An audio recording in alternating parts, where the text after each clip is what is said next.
Hi, this is Parth Chanda, founder and CEO of Lextegrity, and I have the privilege and honor to have with me today Hui Chen, the former DOJ compliance expert. Welcome, Hui. Thank you for having me, Parth. Well, for all of those listeners out there who don't know your background, you started your career as an AUSA and a trial attorney at the DOJ, and then went on to many years as a compliance professional in-house at Microsoft, Pfizer, Standard Chartered, before becoming the DOJ's compliance expert. So you have a wealth of experience from various perspectives, and we're so excited you're here today. Well, thank you very much. Thank you. Well, this is part one of our three-part fireside chat series with you on how digital transformation can drive compliance program effectiveness. We'll be focusing today on monitoring and auditing of spend data. In part two, we'll delve into digital transformation and third-party risk management. And part three, we'll focus on digital transformation and enabling better ethical decision-making by your business. So definitely check those out as well. So let's dive in. You've spoken about the need for companies to use data. Now, there are obviously many types of enterprise data that companies can access, from spend data, from financial systems, data from email and messaging platforms, HR data, sales data, training and investigations data, and on and on.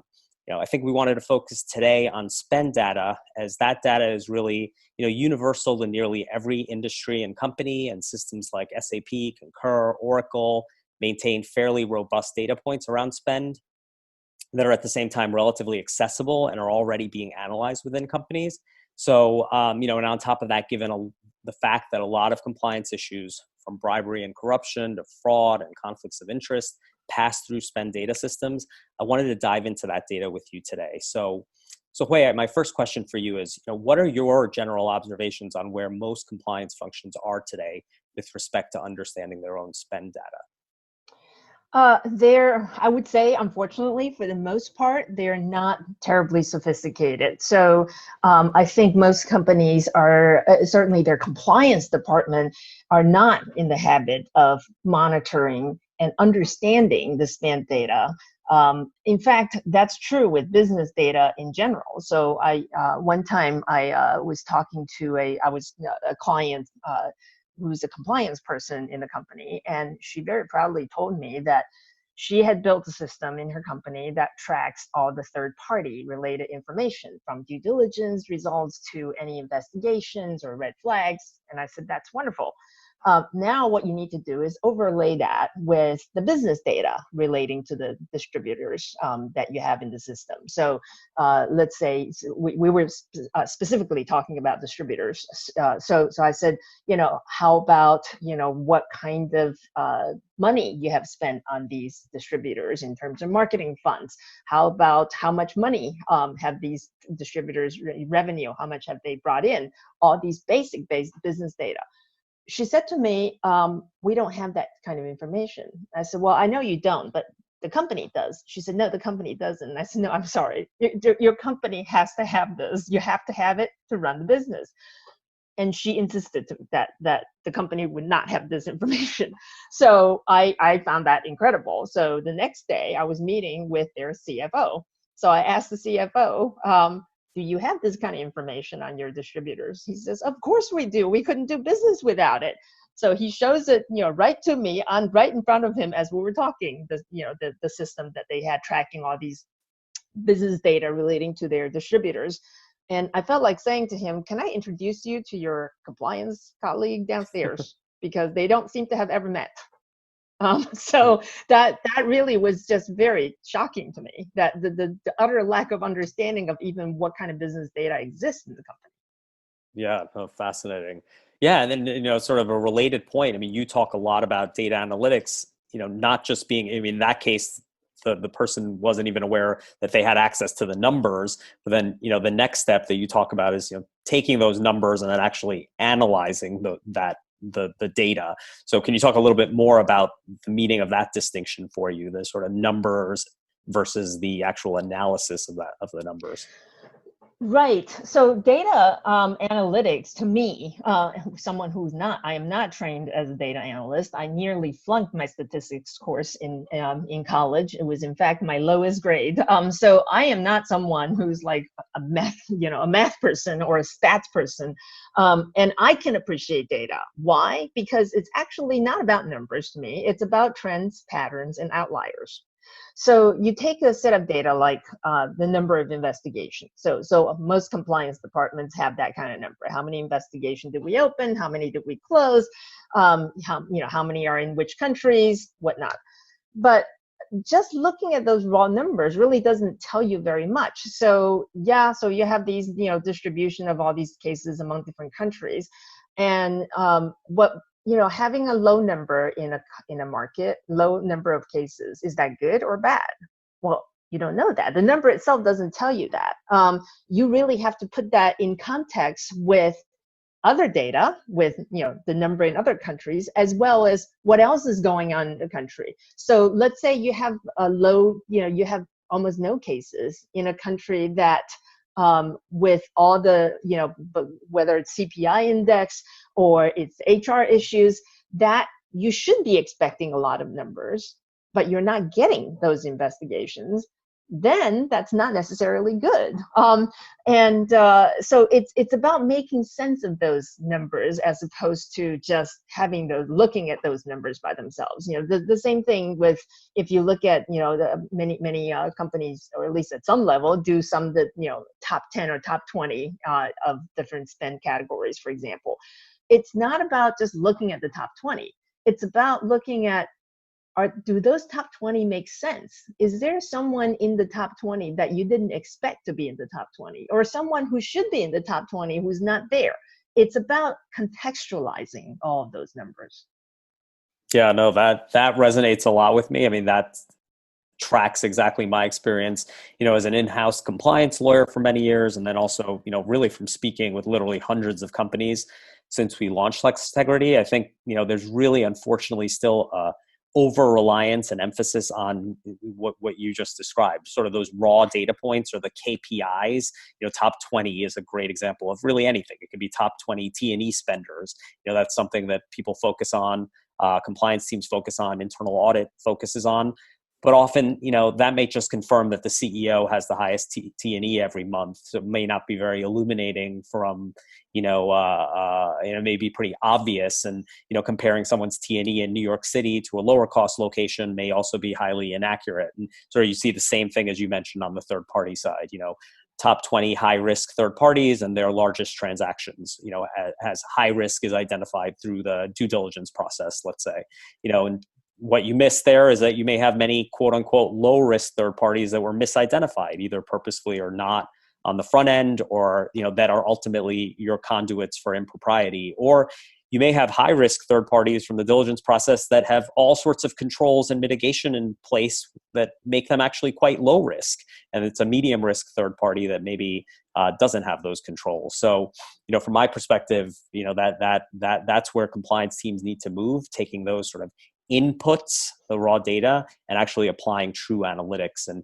what we think about from our standpoint is far more sophistication, using the types of tests that forensic accountants use, fraud analytic tests, layering tests, applying statistical outlier detection and things like that, to really move away from these sort of top 20 to more accurate and more predictive data analytics. But I think on a related note, I think what our job as sort of more experts in this area is really to demystify some of this. And I think one of the things I want to ask you about is this: what I see sometimes among in-house teams is this sort of paralysis when thinking about data analytics, like this idea that we're going to open up as a compliance team or an audit team a Pandora's box of things to follow up on when we apply data analytics to our spend data, and then we're going to be inundated with potentially problematic transactions, and we're not going to have the resources to follow up. So, putting yourself in the shoes, back in the shoes of an in-house, lawyer, how would you think about this, or how would you advise an in-house lawyer to think about that when making this decision on whether or not to move forward with more sophisticated data analytics? So it's very funny that you say that, because I do hear that a lot from in-house lawyers saying, "Oh my goodness, if we start doing this, then we're gonna have to follow up because we're gonna learn things." Well, I don't know how that attitude really different than plugging your fingers in your ears and going la la la. And because what's there is there. And what you also don't realize is and this is something that when I was at the DOJ, I certainly spoke with the prosecutors a lot about, was don't even ask for, let's say their investigative records, because more often than not, those records would be privileged. Just go ahead and ask for data. Data is not privileged. Anybody could ask for data. You can ask for data for all kinds of things, and there is no way a company can claim data as privileged. So, do you really want to wait until law enforcement comes in and dive into your data and tell you things that you had access to 5 years ago and did nothing with? That would be a much worse story to tell. So to me, that the sort of fear of, my goodness, opening a Pandora's box, better you open it than someone else open it and then turn around to you and say, you know what, you could have opened this Pandora box 3 years ago and dealt with it, and instead you have let it sit there and fester, and now it's a much worse problem because for 3 years you just purposely ignored having this data and doing anything with it. So I think that's my response to this fear.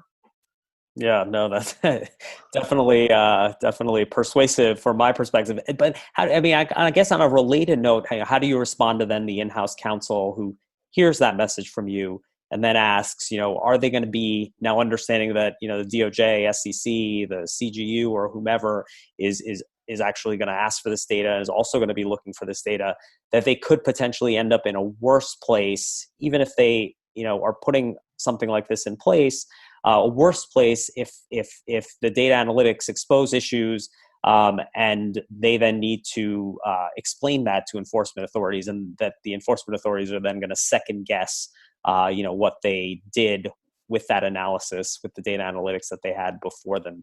How do you respond to that? Because I could see that being sort of the natural response to the point you just raised. Well, the second guessing is going to happen. So the question is, what will they be second guessing? So if you do nothing, the second guessing is really pretty easy by law enforcement. There's no guessing. You did nothing. So whereas if you had done something and they're second guessing your decision, that's a much better place than having done nothing. So in one scenario, you've had the data and you've done nothing, and you have allowed the problem to fester. The second case scenario is you've had the data, you've tried to do something that really wasn't, in their opinion, in their second guessing, not the best thing you could have done, but at least you did it. So this is really the same kind of scenario as you might see in a situation with, let's say, third-party due diligence. Is it better? So, if the best case scenario is that you conduct due diligence, you find red flags, you effectively remediate the red flags, and it's, then there's, then everything's good. However, the only scenario where this ends up in a bad place in front of law enforcement is, whatever you did to remediate was not sufficient, right? So in that scenario, is it better to say we never did any due diligence at all, or to say we did due diligence, we tried to remediate, maybe we didn't do as well as we could have, but we certainly, we gave it our best shot, as opposed to we did nothing? So compare the two bad scenarios. I think what's obviously better is having at least being able to demonstrate that you have done something. Right. Yep. Yeah.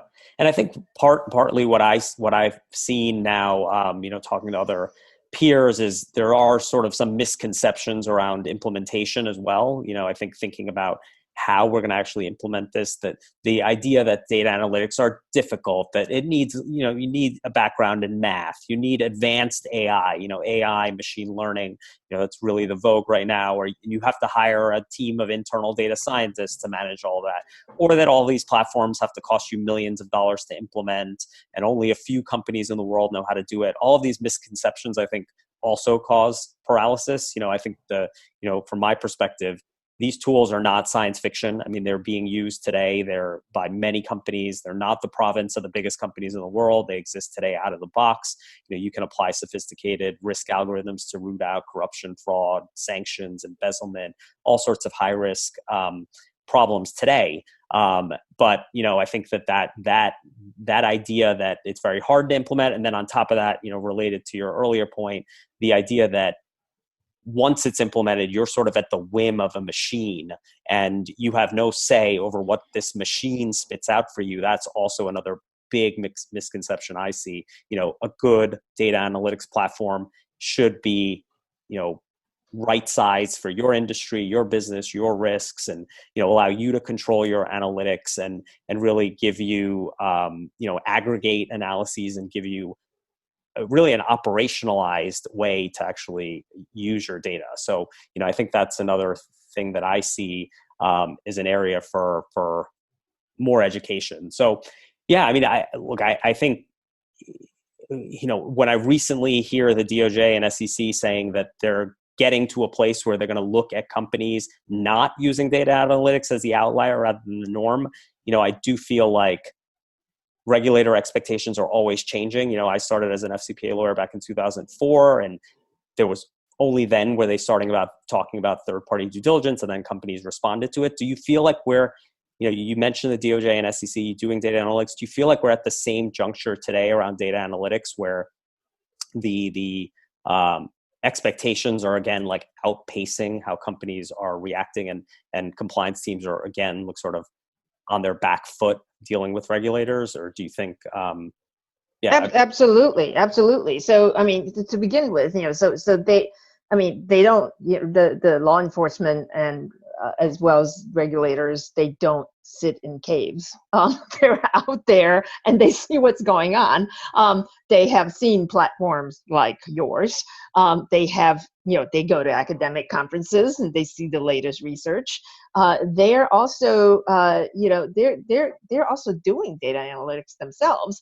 And I think the fundamental question that I have advised prosecutors certainly to think about is, does this company that you're prosecuting, whose compliance program you're evaluating as part of your prosecution, do they use data analytics in the way in how they do business, right? So if you have a company that's really sophisticated in data analytics, or even just average sophisticated, and they say, so this, you can think about, raise your own example, Facebook, Google, and any kind of company. I can hardly think of sort of major companies today that doesn't use data analytics. That they all use. I mean, the gambling, the casino industry have been using using data analytics for marketing for probably 2-3 decades now. So to say that we use this tool to make money, but we don't use this tool to sort of prevent wrongdoing, sounds to me like a terribly irresponsible way to do your compliance, because you can't say I don't know how to do it, because your company does know how to do it. So this really has to be commensurate with, does your company do this at all? So not your compliance department, but does the company do it? So if a small mom and pop bakery is saying that we're not using data analytics, yeah, I could see that. They probably don't need it for a storefront business selling bread and pastry.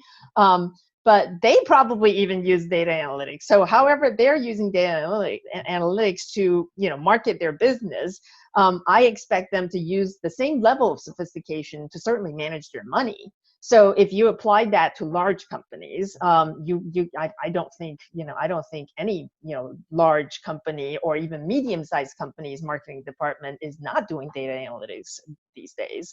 So if they're using it in any part of their business as a instrument for them to be better at their business, then why can't they use it in compliance?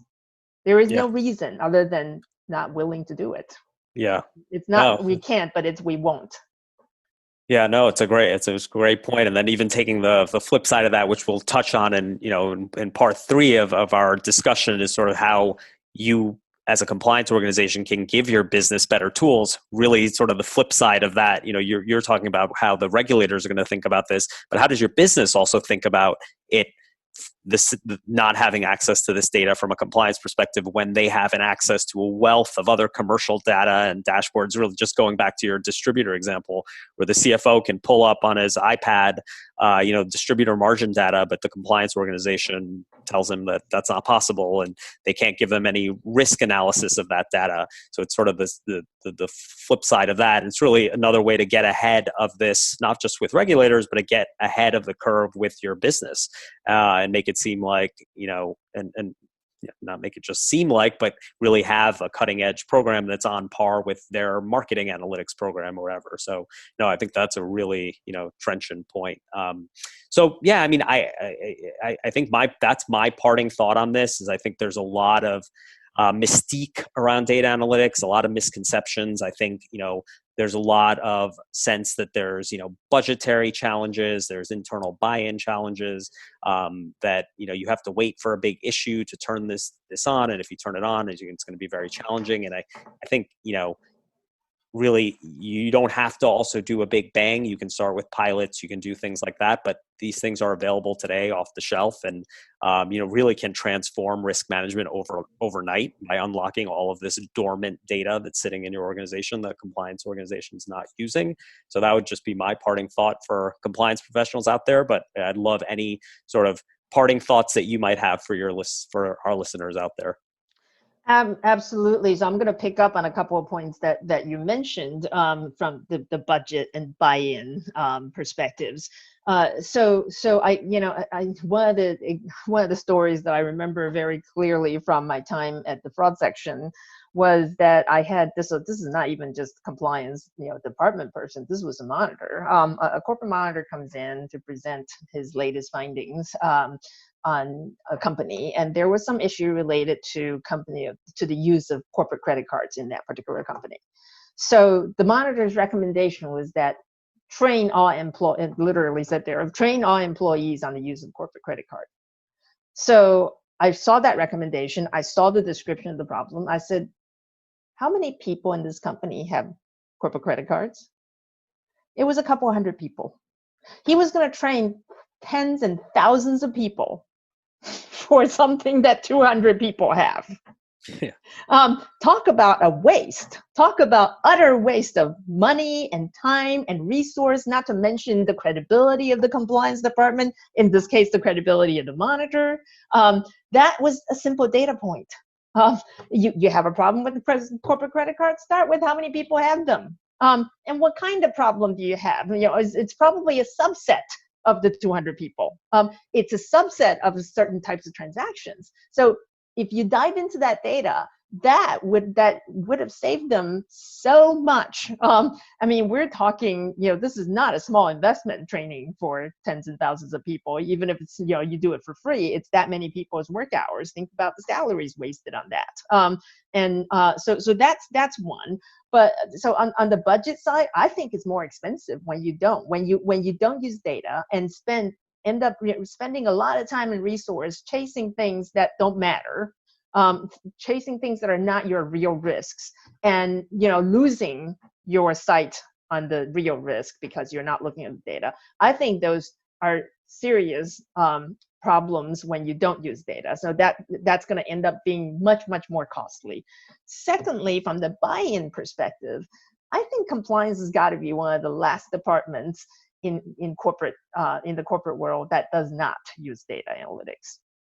So it's not just marketing. Finance, of course, uses it. Marketing uses it. Business, use it all the time because they have to analyze their revenue. They have to analyze why they're not meeting their revenue or why they're exceeding it. So everybody's looking at data except a couple of departments, compliance being one of them. That is not the way to get respect from your peers when you don't speak their language. Everybody comes to the table with their requests or strategies backed up by data. Compliance is the one that goes in without any of that and says, well, if you don't give me this, the regulators might come to get you. So we're selling ourselves as insurance policy in case regulator or law enforcement comes. and not a very effective insurance policy because we can't even prove our value. You can't really say if you invest this much in me, then you won't, then you won't get fined. So you can't bring, without data, you're really just bringing your gut feeling to the table.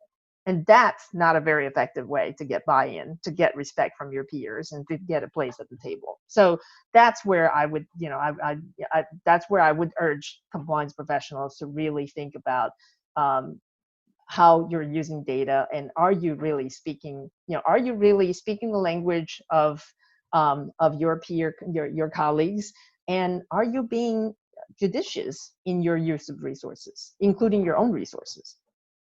Yeah, no, that is definitely, those are great points. And also, one exercise that I've advised companies in the past is really just taking, mapping and taking account, go to your first point that you raised, taking account of what those processes are today. Because when you think about, everyone thinks about data analytics as potentially being incremental effort, incremental spend on top of what's currently happening, but often what's currently happening, to your point, is not efficient, it's not effective, and you're often looking at the wrong things and spending a lot of time looking in the wrong places and doing it very manually. So, one example is you've got teams sometimes in organizations whose responsibility is to pretty much look at paperwork to make sure, compliance forms are answered appropriately and there's not a missing question here or there, and writing up findings based on those like small clerical errors, where, you can redeploy some of those people to be looking at real fraud analytics on spend data,